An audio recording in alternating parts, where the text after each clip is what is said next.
ଓଡ଼ିଶା ରାଜ୍ୟ ମାନବାଧିକାର commissioner chairperson justice ବିଜୟ କୁମାର ପଟେଲ ମଙ୍ଗଳବାର ଦିନ ତାଙ୍କର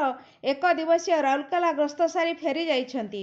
ରାଉରକେଲା ଗସ୍ତ ସମୟରେ ଶ୍ରୀ ପଟେଲ ଜିଲ୍ଲା ପ୍ରଶାସନ, ସିଭିଲ ସୋସାଇଟିର ପ୍ରତିନିଧିମାନଙ୍କ ସହ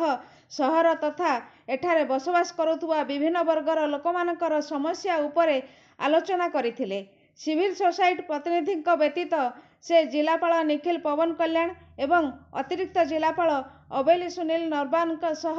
ଆଲୋଚନା କରିଥିଲେ। ମୁଖ୍ୟତଃ ପାନୀୟ ଜଳ ସମସ୍ୟା, ରାସ୍ତା ସମସ୍ୟା, ଟ୍ରାଫିକ୍ ସମସ୍ୟା ଏବଂ ପ୍ରଦୂଷଣ ସମସ୍ୟା ଉପରେ ଆଲୋଚନା କରିଥିଲେ। ଲୋକଙ୍କଠାରୁ ସମସ୍ୟା ବାବଦରେ ଅବଗତ ହେବା ପରେ ମାନବାଧିକାର କମିଶନର ଅଧ୍ୟକ୍ଷ ଜିଲ୍ଲା ପ୍ରଶାସନ ଅଧିକାରୀଙ୍କ ସହ ମଧ୍ୟ ସମସ୍ୟା ସମାଧାନ ଦିଗ ସମ୍ପର୍କରେ ଆଲୋଚନା କରିଥିଲେ।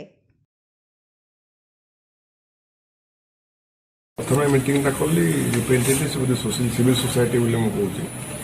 चाहूली मु नुआ गोटे ऑफिस होल्ड कला मुझे देखिली कौन कौन जुरिडिक्शन कौन अच्छी कौन कौन कौ विषय काम करा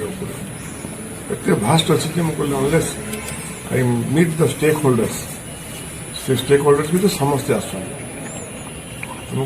रिप्रेजेंटेटिव सिविल सोसाइटी रिप्रेजेंटेटिव संगे गोटे प्रतिनिधि जन कर समाज प्रत्येक वर्गर किसी जड़े जड़े आसिक कहतु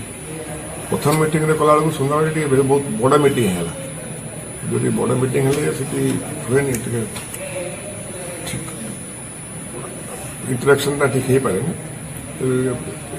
ये भी बड़े 10 जन है से डिफरेंट जहाँ प्रोब्लेम्स हो ह्यूमन राइट रिलेटेड इश्यूज